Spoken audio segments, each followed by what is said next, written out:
അങ്ങനെ ഓപ്പറേഷൻ തൂഫാൻ നമ്മുടെ സ്റ്റേറ്റിൽ അടിച്ചു കയറിക്കൊണ്ടിരിക്കുക എന്ന് തന്നെ പറയാം. നമ്മുടെ രമേശ് ചെന്നിത്തല ആഭ്യന്തരമന്ത്രിയൊക്കെ ആവുന്നതിന് മുമ്പ് ഇലക്ഷൻ്റെ തൊട്ട് മുമ്പുള്ള മാസങ്ങളിൽ അദ്ദേഹം എല്ലാ ജില്ലകളിലും ഡ്രഗ് അഗെയിൻസ്റ്റ് ക്യാമ്പയിൻ മോർണിംഗ് വാക്കൊക്കെ നടത്തിയായിരുന്നു. അപ്പോൾ ഞാൻ വിചാരിച്ച പുള്ളി ഒരു രാഷ്ട്രീയക്കാരെന്നുള്ള രീതിയിൽ ഒരു പ്രഹസനമായിട്ട് ഞാൻ കണക്കാക്കിയുള്ളൂ. പക്ഷേ പുള്ളി ഇങ്ങനെ ഒരു സ്ഥാനം കിട്ടി, അധികാരം കിട്ടിയ ശേഷം പുള്ളി ആദ്യം തന്നെ ഇങ്ങനൊരു ഇനീഷ്യേറ്റീവ്, ഓപ്പറേഷൻ തൂഫാൻ എന്നുള്ള ഒരു ഇനീഷ്യേറ്റീവ് കൊണ്ടുവന്ന്, അത് നമ്മുടെ വിദ്യാലയങ്ങളൊക്കെ തുറക്കുന്ന ദിവസം തന്നെ കൊണ്ടുവന്ന് അതിൻ്റെ പ്രവർത്തനം ഇന്നിപ്പോൾ 10 ദിവസം കഴിയുമ്പോൾ വളരെ നല്ല രീതിയിലാണ് മുന്നോട്ട് പോയിക്കൊണ്ടിരിക്കുന്നത്. നമ്മൾ പെരുമ്പാവൂരൊക്കെ കണ്ടു, അതിൻ്റെ ഭാഗമായിട്ടുള്ള റെയ്ഡും അന്യസംസ്ഥാന തൊഴിലാളികളുടെ അവിടെയും അല്ലെങ്കിൽ നമ്മുടെ ആളുകളുടെ ഇടയിലും ഒക്കെ അതിൻ്റെ ഭാഗമായിട്ട് 10 കോടിയിലധികം രൂപയുടെ ലഹരിയാണ് ഇതിനകം തന്നെ പിടിച്ചെടുത്തു എന്നാണ് അറിയാൻ സാധിച്ചത്. സാധനം കിട്ടാനില്ല എന്നുകൊണ്ട് സെലിബ്രിറ്റീസ് വരെ വിഷമത്തിലാണെന്നാണ് കരക്കമ്പി കേൾക്കുന്നത്.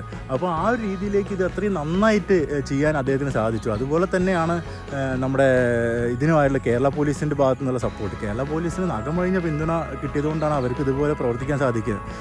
അവരുടെ ഭാഗത്ത് നിന്ന് ഇപ്പോൾ ആപ്പ് വഴി നമുക്ക് എല്ലാവർക്കും ഇങ്ങനൊരു ഇൻഫർമേഷൻ നമുക്ക് അറിയാം. ഒരു ലഹരി വിൽക്കുന്ന ഒരാളെ അറിയാം, അല്ലെങ്കിൽ ലഹരി ഉപയോഗിക്കുന്ന സംഘത്തെ അറിയാം, അല്ലെങ്കിൽ അതൊരു പ്രദേശത്തെ അറിയാം, അല്ലെങ്കിൽ ഒരു ഷോപ്പ് അറിയാമെന്നുണ്ടെങ്കിൽ നമുക്ക് ഈ ആപ്പ് വഴി അവർ വിവരം അറിയിക്കാം. നമ്മൾ ആരാന്ന് പോലും വ്യക്തമാക്കേണ്ട കാര്യമില്ല. അത് അവർ പോലീസിൻ്റെ ബാധ്യതയാണ്. അത് പോയി ചെക്ക് ചെയ്ത് കൺഫേം ചെയ്യേണ്ടത്. അതിൻ്റെ റിപ്പോർട്ട് എല്ലാ ആഴ്ചയും പോലീസ് മേധാവിക്ക് അയച്ചു കൊടുക്കണം. അതിൻ്റെ വെരിഫിക്കേഷൻ ഉണ്ടെന്നൊക്കെയാണ് അറിയാൻ സാധിച്ചത്. അപ്പോൾ അത്രയും കാര്യക്ഷമമായിട്ടാണ് കാര്യങ്ങൾ മുന്നോട്ട് പോകുന്നത്.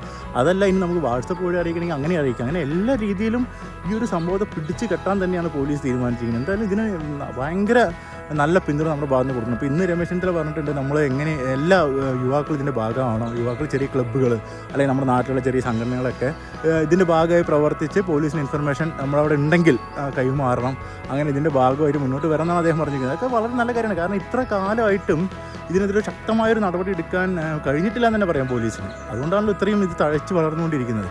അപ്പോൾ ഈ ഒരു കാര്യത്തിൽ എന്തായാലും രമേശ് ചെന്നിത്തല ചെയ്ത പരിപാടി നമ്മൾ അഭിനന്ദിച്ചേ പറ്റുള്ളൂ. എന്തായാലും കേരള പോലീസിന് ഇതിൻ്റെ എല്ലാ ക്രെഡിറ്റും നമ്മൾ നൽകുകയാണ്. തൂഫാനായിട്ട് മുന്നോട്ട് പോകാൻ നമുക്കും അതിൻ്റെ ഭാഗമാവാം.